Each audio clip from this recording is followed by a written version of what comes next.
Welcome and thank you for joining today's presentation on defined benefit accounting under ASC 960 for generally accepted accounting practices. The subject matter is general reviewing the financial accounting standards as published by FASB for defined benefit annual financial reports. The handout is this presentation shown here. This presentation is brought to you by Pension Resource, a joint board of enrolled actuaries approved qualifying sponsor for continuing education. I am your instructor, Devin Smelzer, an enrolled actuary. To earn 1 hour of non-core, non-formal CE credit, at least 50 minutes must be watched. Time is automatically tracked by the video platform. Please do not skip ahead, otherwise you will need to reload the web page and try again. After completing 50 minutes, you'll be able to submit for a CE credit. A PDF CE certificate will be immediately emailed to you and downloadable once payment has been processed. While most small defined benefit plans are not subject to the Accounting Standard Codification ASC 960's requirements, hopefully in reviewing these generally accepted practices, it will provide you with considerations for your evaluation reports. Publicly traded entities that file with the Securities and Exchange Commission are required to use generally accepted accounting practices. Others may voluntarily comply or have a contractual obligation to prepare reports considering these standards. For example, a plan administrator has an agreement to provide generally accepted annual financial reports for their retirement plan. Pension plans with over 100 participants are generally required to attach CPA audited financial statements to the Form 5500 filing. For the typical employer with a pension plan, and this is the reason why they may need to have ASC 960 financial statements prepared. For enrolled actuaries, their role for the ASC 960 report may be limited to the actual present value of accumulated plan benefits statement. Besides that, the rest of the report is typically prepared by the plan administrator. From this webpage, let's review where to find the relevant codifications for formal guidelines, the standards to be included, sample reports, and the standards on each one of those reports. If you notice a materially incorrect statement by me, a difference of opinion, or something else to add, or even a general question, feel free to contact me. This presentation may be revised at a future date. This presentation is intended to be a general education and not the formal standard. Please defer to the codification for any formal guidance. Another disclosure is that this presentation is focusing on the 960 codification and not the other requirements that might be required when preparing an actual report. Actual standards of practice, ASOPs, ERISA 1023 annual periodic reports, IRC 6059 periodic report and actuary are not considered here, but may be relevant. ASC 960 financial reports are specific reports that are different than any other valuation type. For example, ASC 715 report is for the business expense of their pension plan. IRC Internal Revenue Code 430 is for reporting the minimum funding requirements for the plan that's reportable on the Form 5500. PBT premiums are a different valuation type. I've rattled off a few valuation types, but you get the point that each valuation type has their own specific purpose. While in theory, if all the conditions are met, that these valuation reports could have the same liabilities presented in them, they generally do not. They are different valuation reports for different purposes. During this presentation, we are not covering those other standards like the ASOPs. We are specifically looking at the ASC 960 financial statements. And these things are specifically just for that, the financial statements with respect to the plan. 960 financial reports have their own terminology to be considered within their own context. For example, within the codification of 960, their benefit, their vested benefit, is the benefit they're entitled to receive as the valuation date. This is technically different from the vested benefit as described in a typical plan document, where benefits are subject to a vesting schedule. For example, let's say a plan provides a subsidized early retirement benefit to those with 10 years of participation, and it doesn't have a vesting schedule. Within the context of ASC 960, or the financial report, the benefit becomes vested after completing 10 years of participation. In your practice, use the context to determine which definition to use. If it is process and distribution, it is the vested benefit as described under the plan. If preparing financial reports, it's the vested benefit as described under the codification for preparing financial reports. To help understand the terms used in the codification, there is a glossary at the bottom of this webpage. Due to copyright rules, these definitions are generalized from the original source in the codification. You may use the ASC 960 link for the official definitions. For the sake of time, I will not be reviewing each of these, but you're welcome to review them later. Throughout this presentation, there are links and references to the codification. After you accept the FASB's user agreements, when using these links, it will take you to those respective sections. ASC 960 has several subsections. This first link will take you to the ASC 960 full page that will display the entire codification, including all subtopics under 960. However, you want to drill on a specific topic, here is the subsections. The subsection -10 is the overall specifics for this topic. -20 provides the guidance on the actual present value of accumulated plan benefits. -30 is on the assets available to pay plan benefits. -40 is for plans that are terminating. -205 is for general presentation matters. -310 is for receivables. 325 is for investments, and 360 is for property, plant, and equipment, with all those special rules for each one of those items. As we go through this presentation, these subsections were considered in preparing the material. With that, let's review the reports at a high level, then review each one of the financial statement reports one at a time. Depending on how the reports are presented, there are 3 or 4 key reports. The statement of actuarial present value of accumulated plan benefits and the net assets available for plan benefits are often presented together because they together indicate the plan's funded status. However, these 2 reports can be listed separately. The actual present value of accumulated plan benefits are the liabilities of the retirement benefits payable, and the net assets available for benefits are how much money is in the plan to pay those benefits someday. The other 2 key reports are the changes in actual present value of accumulated plan benefits, and this one shows how the actual present value of accumulated plan benefits changed from the prior year to the current year. Similarly, the changes in net assets available to pay plan benefits shows how the assets changed over the prior year, the 12 months ending for the current fiscal year. In addition to those reports, there are typically supporting reports that include a summary of plan benefit provisions, which is the summary of the benefits being valued, the formulas being valued for the accumulated plan benefits. And naturally, the accumulated plan benefits is the benefits being valued for the present value of actuarial liabilities. Along with that is often actuarial assumptions and methods and statement of cash flows. Well, statement of cash flows isn't always required, but it's a very helpful report, and we'll get to that later. And often there may be other additional reports and disclosures depending on the financial standing of the plan to fairly disclose its financial position. Each of the reports may have a footnote providing material information.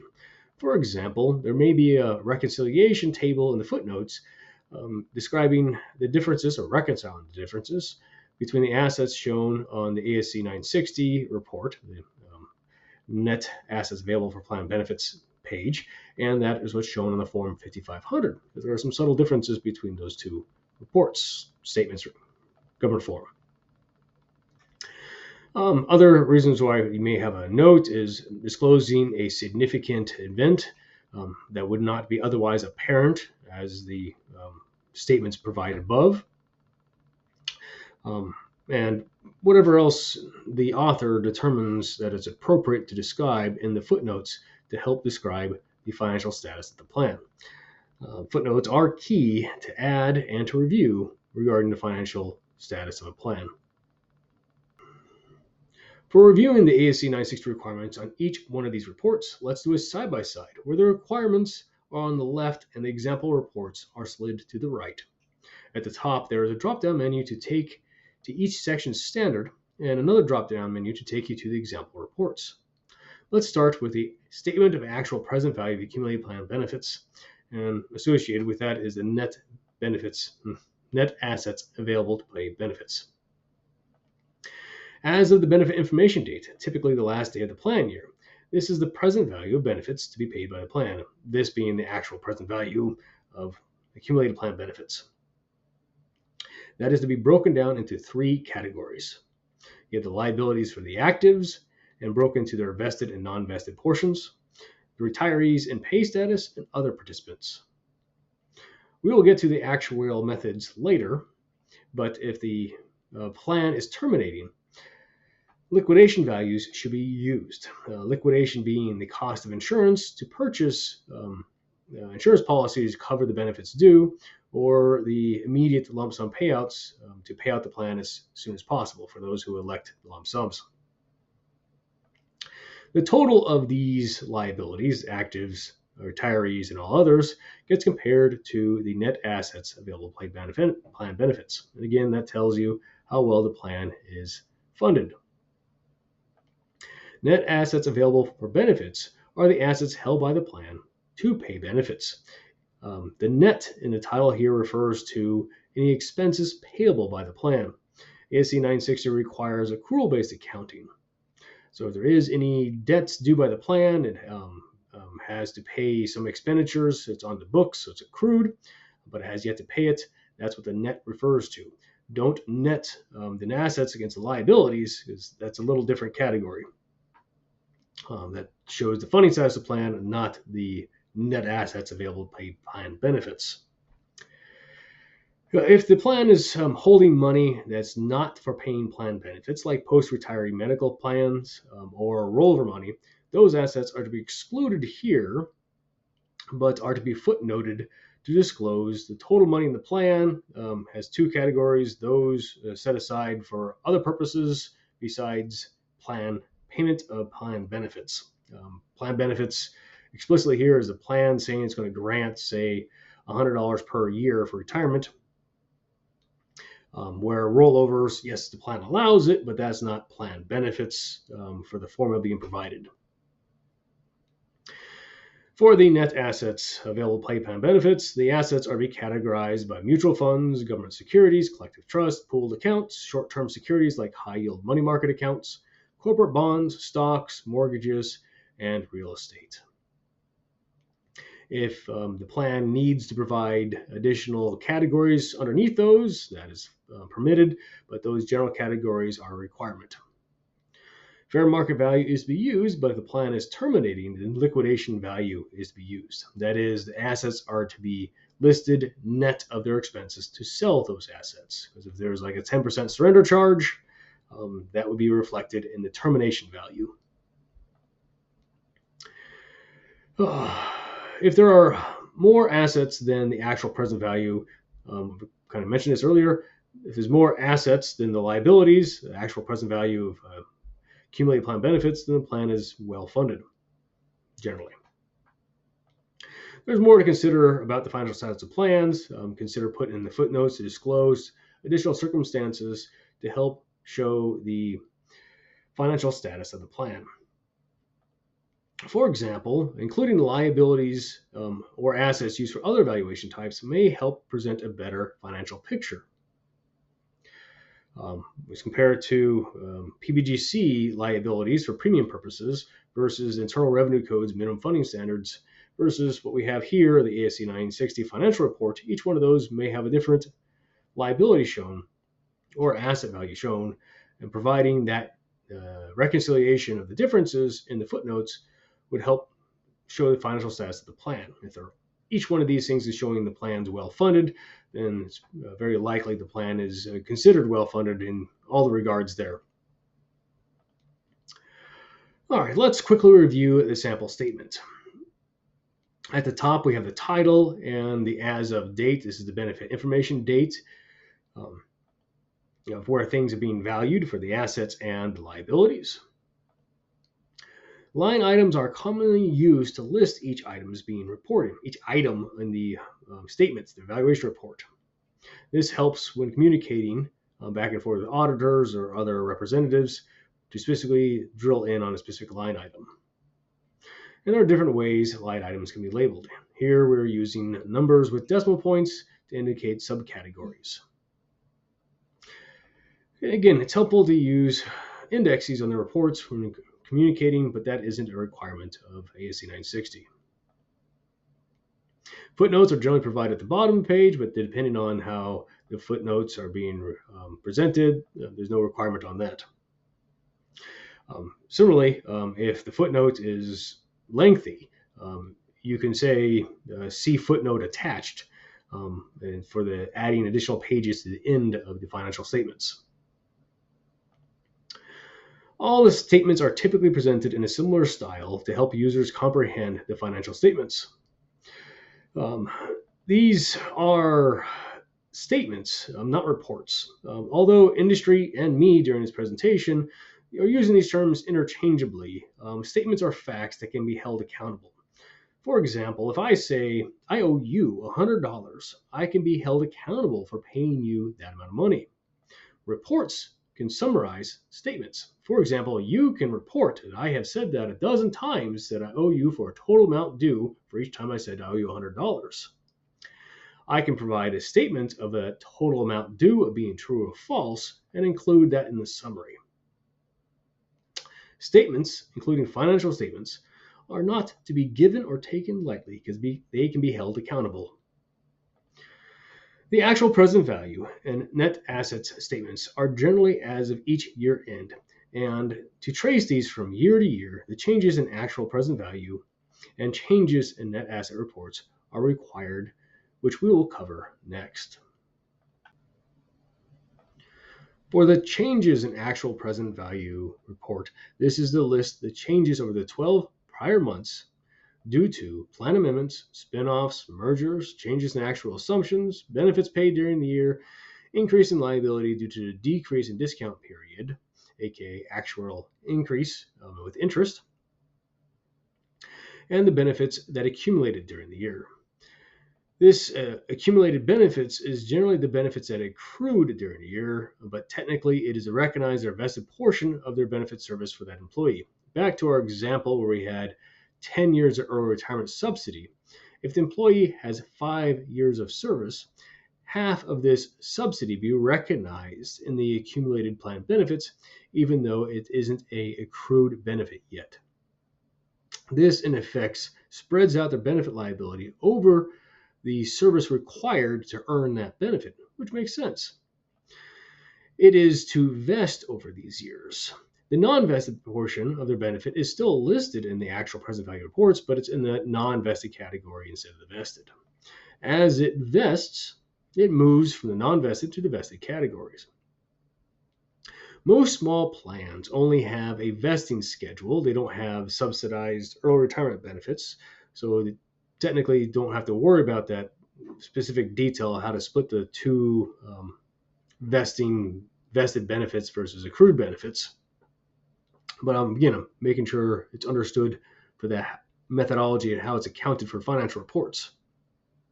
But for small plans, it is typically the benefits accrued during the year to be recognized in the change of present to actual evaluation report. And any vested increase would shift the non-vested liabilities to the vested. Taking their prior years, they as in the plan's financial statements, the prior year's actual value, plus or minus these changes in actual present value, add up to the new actual present value as of the benefit information date, aka the last day of the fiscal year. Taking a look at the example statement of the changes in actual present value of accumulated benefits statement, the top line value presented here is last year's accumulated present value of accumulated plan benefits of $16.5 million.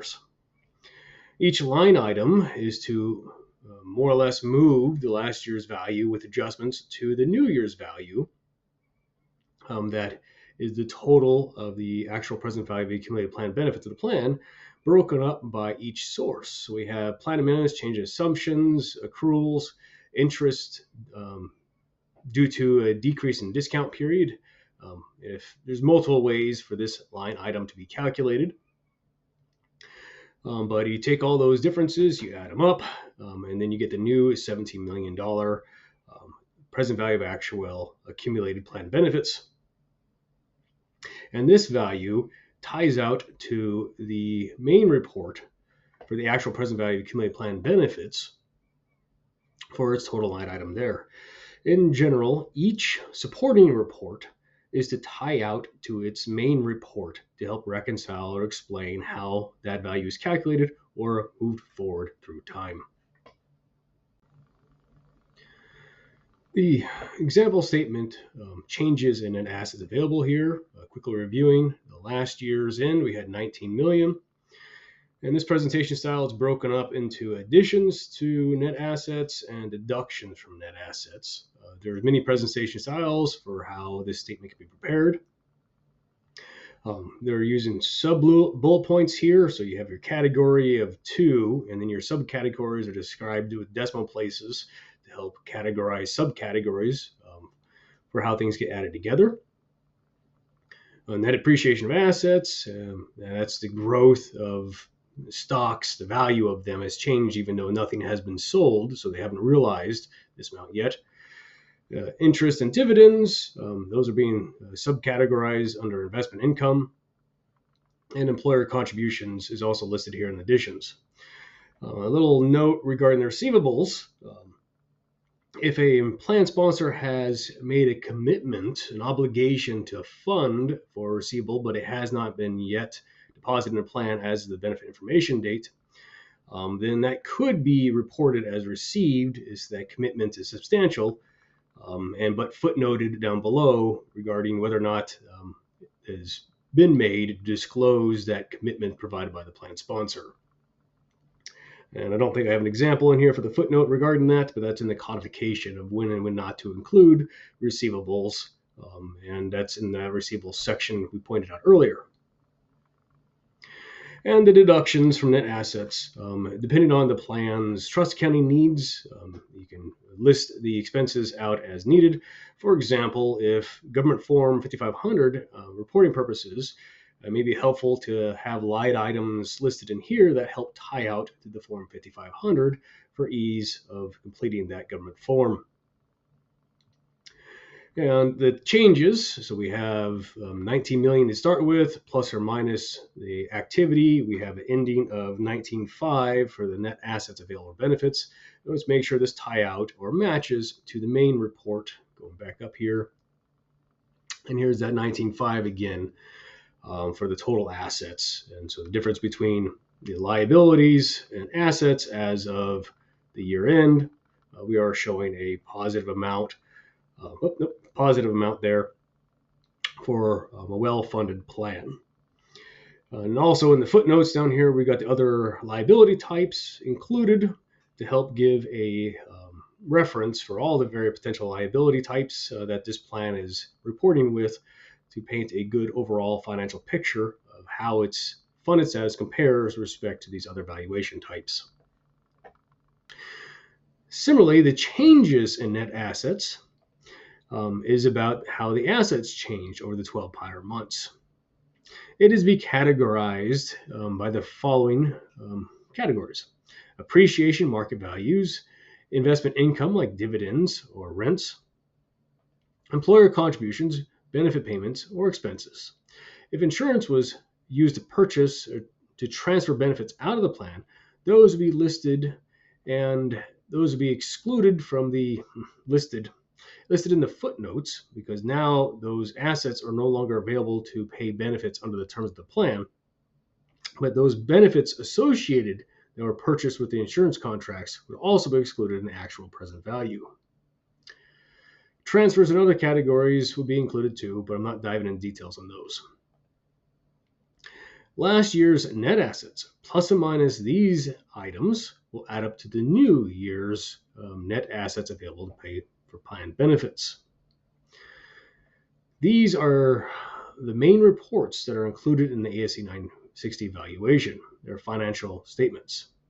Other reports are provided, and we'll get to those details next. The summary of plan benefits provisions report is to describe the benefits provided by the plan and how vesting was considered for the actual valuation of the liabilities. Eligibility, benefit service, vesting schedules, disability benefits, death benefits, optional forms, and the vested methodology, again, vesting schedule versus vesting methodology being different. Any amendments that change the benefit formula or other material items are to be included in the footnotes. The next statement is the accumulated plan benefits, and that is to describe the value of the benefits being valued by the actuary. Note, the codification refers to this report as the measurement of accumulated plan benefits, not simply the accumulated plan benefits.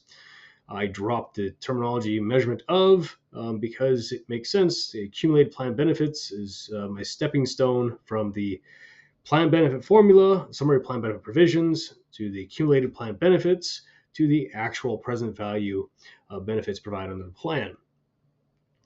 And this is, for the sake of the presentation, the measurement of was dropped to help make a little more clear about the intent of that statement. The accumulated plan benefits is to support the benefits that were considered in the actual liabilities for the vested and non-vested benefits that were included. When preparing this schedule or statement, the following standards apply to the accumulated plan benefits. Only include benefits that are expected to be paid by the plan. For example, the participant has terminated and not fully vested. It's generally reasonable that they're not coming back to earn the non-vested portion of the benefit. Then it is dropped. Their non-vested portion of their liability is dropped from the books.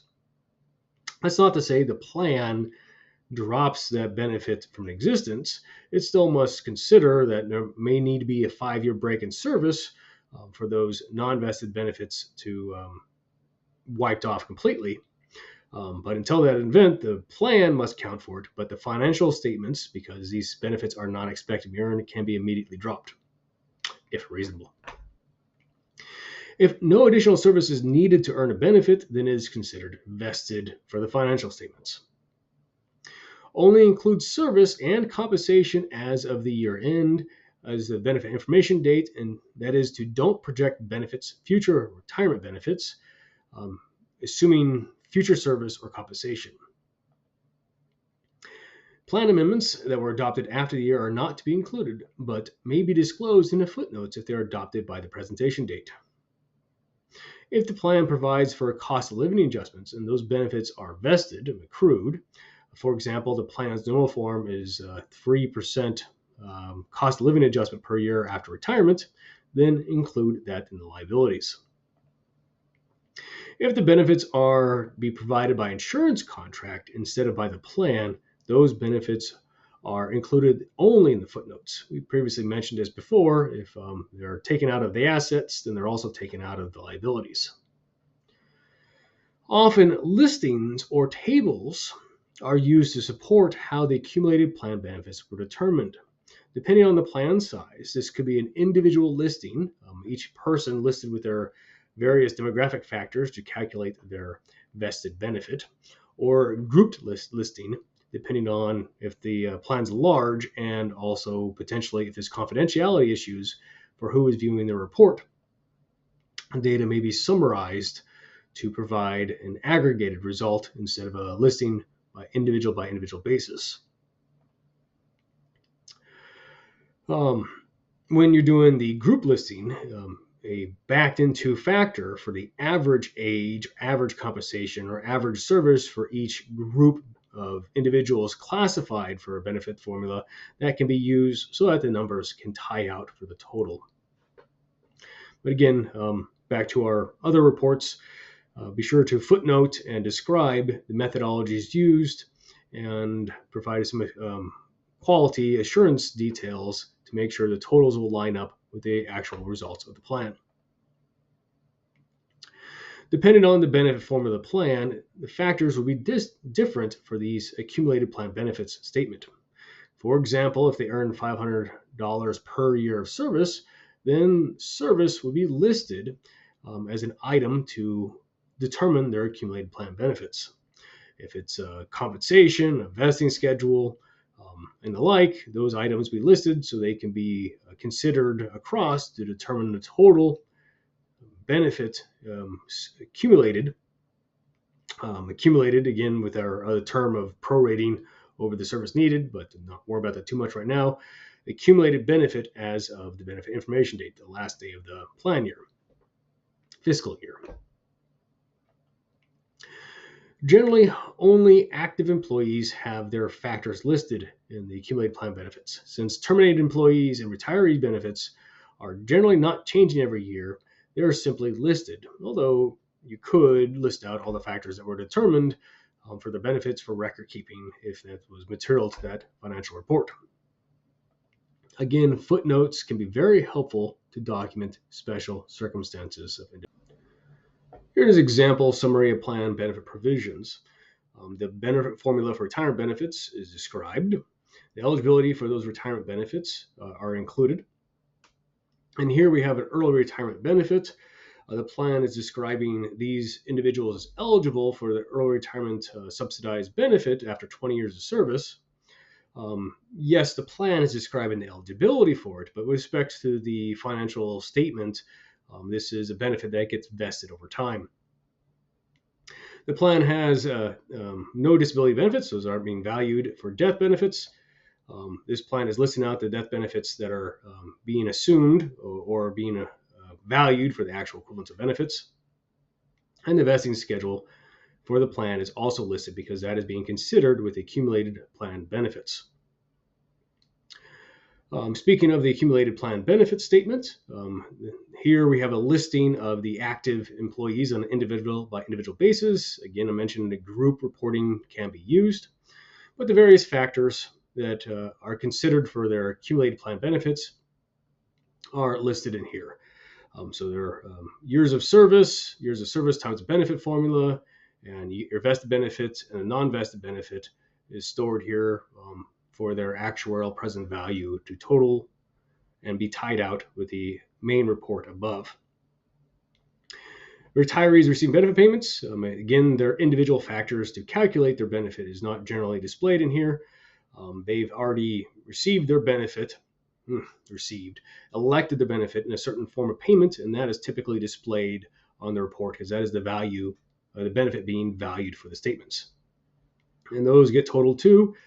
And then lastly, we have the other participants and beneficiary categories. The beneficiary categories, it's kind of in the wild, wild west for how beneficiaries are counted in these buckets. Counted or not counted, just listed. For example, if a participant dies and has a beneficiary, that beneficiary takes the place of that participant, so the count doesn't change. However, if there's multiple beneficiaries, maybe the count increases. However, it's accounted for. Use the footnotes to disclose about how the beneficiaries and other participants are categorized here. The total for the three categories would tie out to the actual present value of accumulated plan benefits listed above. The actual assumptions and methods isn't a required statement, but there are standards to be used when it comes to valuing the actual present value of accumulated plan benefits, and is helpful to disclose what was used. The general standards are each assumption should reflect the best anticipated experience for the plan, including and not limited to the anticipated benefit payments of the plan and the rates of return on plan assets for that plan. Assumed rates of return should reflect the expected rates of return that are realistically achievable based upon the current investments of that plan, what is available in the markets, and the plan's investment policy. If the plan's investment policy excludes certain types of investments that would limit the rates of return, that should be considered in the actual assumptions. Survivorship should also be considered for when and how benefits are being paid. For example, if someone may die before retirement and that person has death benefits available, then the death benefits should be valued in addition to the retirement benefits. Expected rates of inflation should be consistent with the assumed rates of return. And the plan benefits, if there's future plan expenses associated with paying those benefits, those should be included too. If the plan sponsor is covering those, then that could be footnoted in there, because the plan sponsor may cease to cover those payments at a future date. But if the plan is currently covering them, then it should be included. To elaborate, an example, if it costs $100 to prepare distribution paperwork and another $150 to set up the benefit payments, auto bill pay, for example, then a $250 load for the possible distribution should be considered when valuing their annuity benefits, or even their lump sum if that's equivalent of a value there. But possible expenditures are also to be included on top of their retirement benefits. If there are missing pieces of information like gender or a few missing birth dates, then what methodologies were used to filling in those missing pieces of detail, and potentially disclosing the impact of the calculations once those details are discovered, or once you collect the missing pieces of information for the subsequent valuation dates.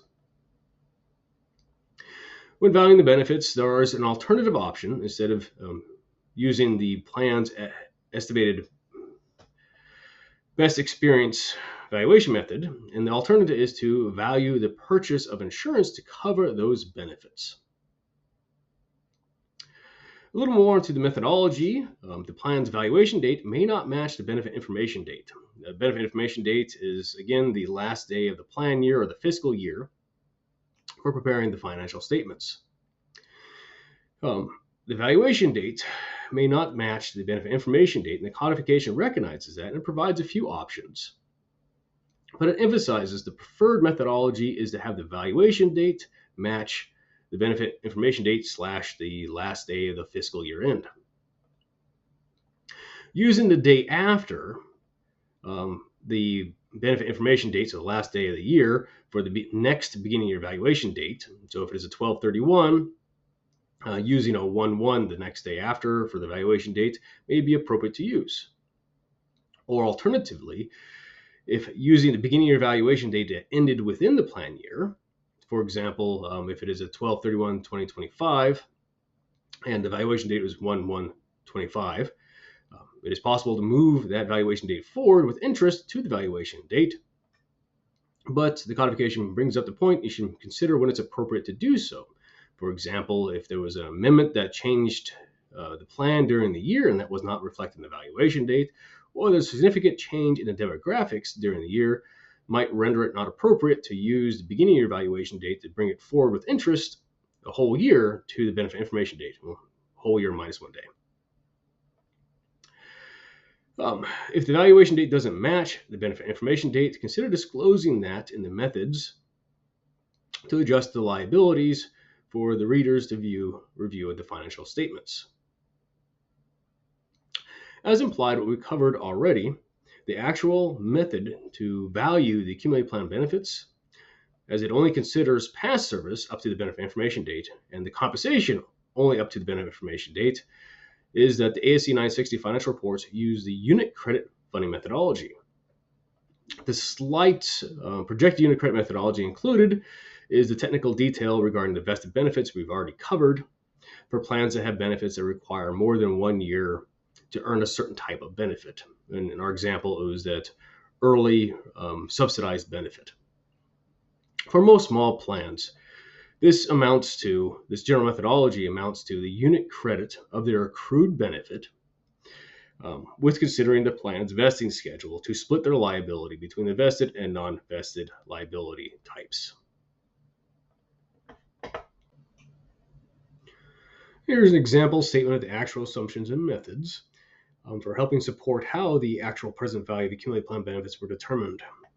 Here we can see the 3 segment rates. So this is a PPA model type evaluation that are being used to value those liabilities. And we have the mortality assumptions and assumed form of payments. It's for both death, pre-retirement and post-retirement death benefits, because this plan apparently has a post-retirement death benefit. And expenses were assumed here because apparently the plan sponsor doesn't cover those plan expenses to pay out distributions. Actual equivalence generally should match that of what's used in the plan document. And again, it's using as of the benefit information date for that actual equivalence. And any rates of retirement assumptions or death benefits that aren't apparently obvious should be disclosed in the actual assumptions. Actual cost methods is unit credit. This is nice that this statement is declaring that, although it is inferred on these financial statements that unit credit is being used. The next statement, the statement of cash flows, is optional because most transactions flow through cash. Even if not provided in the financial statements, it is a very helpful report to maintain and use to reconcile the plan. Cash flows are being classified by contribution type, benefit payments, expenses, investment purchases, and sales. There might be other line items disclosed depending on the plan's investment types and also the financial needs, the reporting needs of the reviewers of those financial statements. Any significant non-cash transactions, like transfers of shares for in-kind distributions, should be footnoted. The net assets statements has a line item, a required line item, to show the amount of cash available to pay benefits. Last year's cash line item, plus or minus the cash flows, should add up to the new cash item on the net assets available to pay plan benefits for the current year. That's why it makes it a helpful reconciling tool, because it traces the assets over time. For the example statement of cash flows, we have last year's cash value, the beginning of the current year's cash value, which is last year's ending cash value.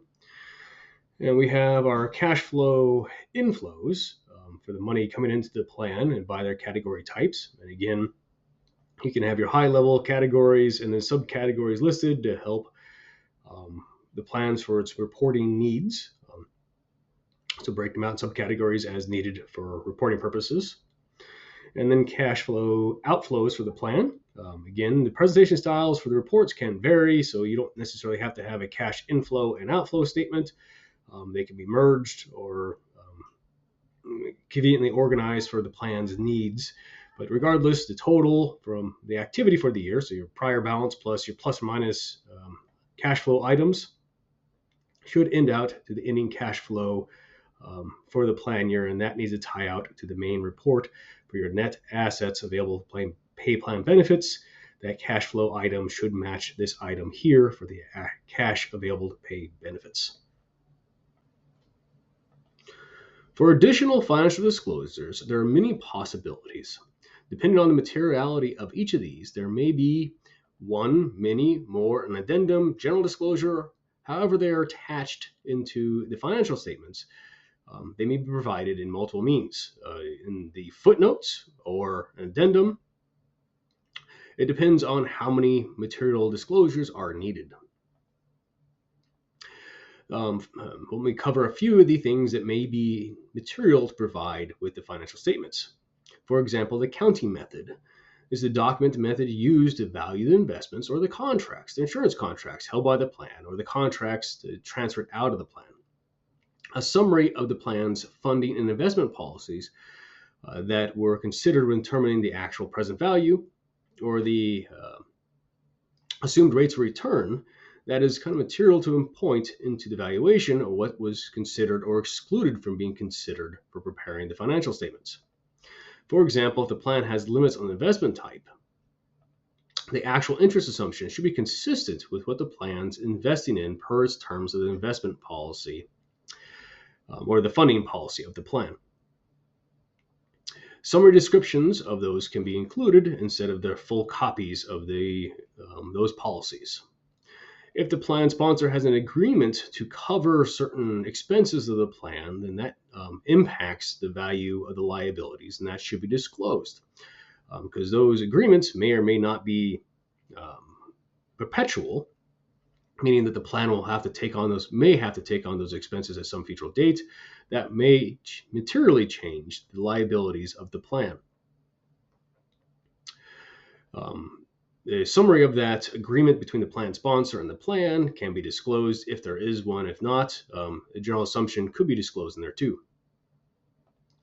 Other helpful matters to be disclosed in the footnotes, the addendums, or additional disclosures are whether or not the plan is intended to be qualified under the Internal Revenue Code for tax purposes or under ERISA for benefit purposes. The qualified plan has certain obligations where the plan wants to maintain its qualified status, and that helps encourage its behavior and its practice. Under ERISA for its better asset protection. It also includes additional responsibilities. PBGC covered also provides protection of benefits, and each one of these help infer and describe the financial status of the plan. So it is helpful to disclose these details in the financial statements. If there's particular methodologies used for value and insurance contracts held by the plan or not held by the plan because they purchased them and irrevocably gave the insurance companies the responsibility to cover those benefits, this should be disclosed in there so it is easy to understand why the plan's benefit formula describes certain benefits, but they're no longer valuing that in the actual value of assets. Not the actual value of assets, the actual value of liabilities, and it being excluded by the assets.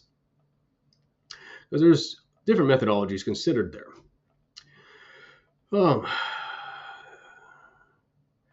If there are other assets held by the plan that are not available to pay benefits, for example, I mentioned earlier, rollover post-retiree medical accounts, or other examples are commingled plan assets. For example, there's a single trust holding assets for multiple plans. For example, a DB and DC plan have their assets together, but accounting is being done to split their earnings between the DB and DC plan. That methodology or that trust agreement should be disclosed about how that is being done to help track the responsibilities for those assets, who has available amounts on those assets to pay benefits. If there were parties of interest transactions, those are to be disclosed in there. For example, new participating employers, full payouts of owners, reversions of assets back to the employers, whether or not those reversions were a mistake of fact or due to plan terminations. Those are parties of interest, and those should be disclosed in the financial statements, either as a footnote or an addendum to the financial statements. Historical listing of plan amendments is not an uncommon thing to see. So the amendments that happen during the year is a required item to disclose because that changes how the benefits were calculated. But maintaining a schedule of how over the lifetime of the plan benefits change may be helpful to track how benefits changed over time. A glossary of terms isn't uncommon to see either for the financial statements to help viewers understand the terminologies being used. Any other material event for the plan may be helpful to disclose. For example, if the plan sponsor declared bankruptcy, that does cause certain actions to take in place. For example, if the plan is covered by ERISA, it has certain obligations to do when a plan has a sponsor that is going bankruptcy. If the plan was abandoned, or the plan is terminating either this year or next year or foreseeable future, if investments have defaulted, then that should be disclosed because default investments generally have no realized earnings, but there may be after lawsuits are there. Speaking of lawsuits, if there are lawsuits in the plan or the plans on the receiving end or the giving end of lawsuits, that may impact that there's potential money due or receivable for the plan. Lump sum distributions for restricted HCEs that can't be fully paid until the plan's 110% funded. There are countless events that could be considered to disclose on the financial statements, but only material events are to be included. What is material, you ask? Well, if it can affect the user's understanding of the financial position, performance, or cash flows of the plan, it should be disclosed. Not minutiae of cash flows, but a material impact on the cash flows. Let's give it a materiality example for help describe what is material. If a participant is short of $10 by accident of a distribution, that isn't considered material in any plan. If a participant was overpaid by $1 million, then that is material for every plan, because that is a line item where probably the plan wants that money back. What is material lies in the same, somewhere in between the two, and it varies per the plan type. Very large plans might not care about a $10,000 overpayment because it's a very small chunk in a $1 billion plan. Yes, it might be a footnote item on there, but it's something they still have to resolve. But for a small plan, the couple participants, that is a very material item to get that money back in the plan if possible. Who is preparing these financial reports? It is their obligation to determine what is material and not, and they should consider the viewers of the financial statements and what they may consider as material when preparing the financial statements. And when in doubt, whether something's material or not, footnote it. That is the general recommendation, is just disclose on a general purpose. In addition to the events that happened during the year to disclose, that might be material events, events that happen after the year are also to be disclosed up to the date the reports are finalized for the reporting date. Even if they're not reported directly on the financial statements, or even the future financial statements, if it's a material event that will impact the financial status plan, that is to be disclosed. Yes, it is technical detail that you could consider the reporting date the last day of the plan year, so anything happens after that is considered post-finalizing the reports, but that is strongly discouraged. It is better to move it out a little while and keep consistent with those dates and use a reasonable approach for disclosing events that happen after the evaluation date up to the publication date for items that may impact the financial position of the plan. Again, use reasonable standards here for disclosing events that happened after the plan year end that are material.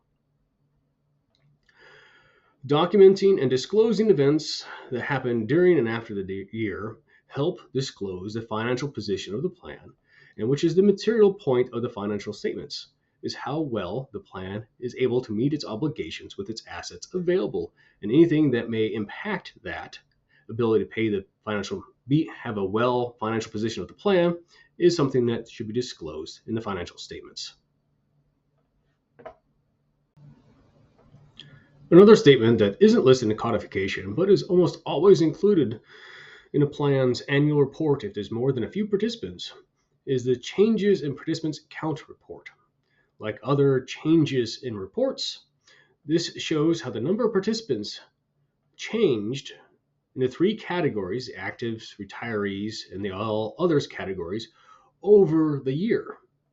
There are many different presentation styles for this report, but the main idea is to make sure participants do not get accidentally dropped off the books. Each count on this report ties out to a specific event that happened. For this statement, footnotes can be used to reconcile to other reports like government forms. For example, beneficiaries may be counted differently for this valuation report as it is done for the PBGC filing version for their annual premium requirements. Or the number of participants that are required to report on an 8955 might also be documented in the footnotes. Depending on the plan's needs for the participant counts, more or less information is typically displayed. Here we have example changes in participant counts that illustrate how the participant counts changed from the beginning of the year to the new benefit information date. This particular plan has active categories, an active category broken into 3 subgroups. And we see the active category count increasing and decreasing for these various needs. I should elaborate that this presentation style has a column and row-based approach. There's many variations of how these things are listed. But we've got active, retirees, and other participants and grand totals for each row. And then the sum of each one of these activity columns, the row being each possible event that happened that would adjust the participant counts for the year. We have a net change of +3 for the participant count for the year for a total of 68 participants. And the 68 participants would tie out to the accumulated plan benefit report presented earlier for all the participants and their benefits being valued for the actual present value. If there's some technical details that aren't apparently disclosed in your illustration, then use the footnotes to describe more about how that might convey the total number of participants and beneficiaries included in the VAL report, because beneficiaries are always kind of a complexity of how they are counted.